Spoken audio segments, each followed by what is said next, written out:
क्या हो रहा है? हाँ भाई, पार्क है क्या है? क्या तरीका है बैठने का? हाँ, यहाँ हमारे सम्मानजनक लोग आते हैं। किस कंडीशन पे बैठे हो तुम? कहाँ रहते हो? अशोकनगर। तो यहाँ पे क्या काम है? अशोकनगर में कोई पार्क नहीं तुम्हारे पास? रास्ते के पास आया यहाँ क्यों आए बैठे हो? ये कौन है? था फ्रेंड। कहाँ रहती है? हैं?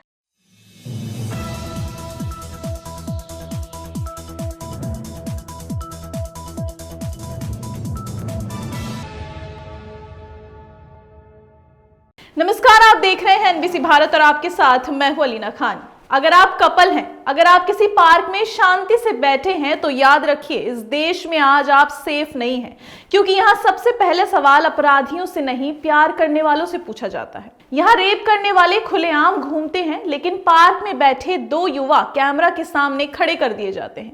ये सच है और ये दर्दनाक सच है। पिछले कुछ दिनों में सोशल मीडिया पर वायरल हुए वीडियोस इस देश के सिस्टम का सच दिखाते हैं।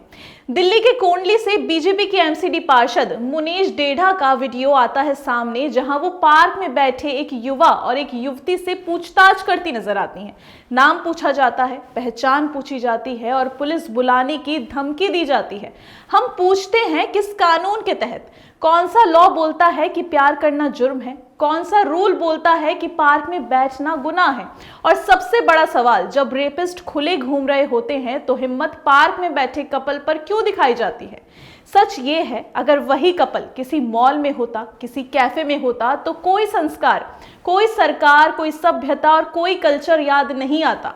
पर जैसे ही बात आती है गरीब और आम युवा की, मोरल पुलिसिंग शुरू हो जाती है।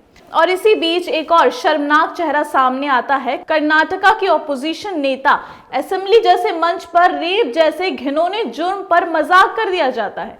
बयान दिया जाता है कि जब रेप बर्दाश्त ना हो तो लेट डाउन करो और एंजॉय करो। There is a saying, when rape is punishable, lie down and enjoy it.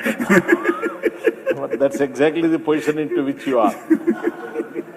हम पूछते हैं, कौन एंजॉय करे? वो 5 साल की बच्ची जिसे खेलने की उम्र में हवस का शिकार बना दिया जाता है। वो बच्ची जिसे पहले रेप किया गया और फिर तीसरी मंजिल से नीचे फेंक दिया गया। उत्तर प्रदेश से आई इस दिल दहला देने वाली घटना ने पूरे देश को हिलाकर रख दिया है। 5 साल की मासूम बच्ची को घर से उठा लिया जाता है, गैंग रेप किया जाता है और फिर मार दिया जाता है। आरोपी पुलिस के सामने कहते हैं, फन के लिए उठाया था। फन? इस देश में बच्चियों का रेप अब फन बन चुका है। और हम क्या कर रहे हैं? हम पार्क में बैठे कपल पर बहस कर रहे हैं। शर्म आनी चाहिए। ये सिर्फ एक जुर्म नहीं, ये पूरे सिस्टम का फेलियर है। ये उस सोच का नतीजा है जहां रेपिस्ट को प्रोटेक्शन मिल जाती है और आवाज उठाने वाले को देशद्रोही बोल दिया जाता है। आज जो सवाल उठाता है उसे जेल का डर दिखाया जाता है और जो जुर्म करता है उसे राजनीतिक शील्ड मिल जाती है। देश पूछ रहा है, क्या कानून सबके लिए बराबर है या फिर कानून सिर्फ आम और कमजोर लोगों के लिए है? आज जरूरत है पार्क बंद करने की नहीं, आज जरूरत है दरिंदों को बंद करने की। आज जरूरत है कपल की पहरेदारी की नहीं, आज जरूरत है सिस्टम की जवाबदेही की।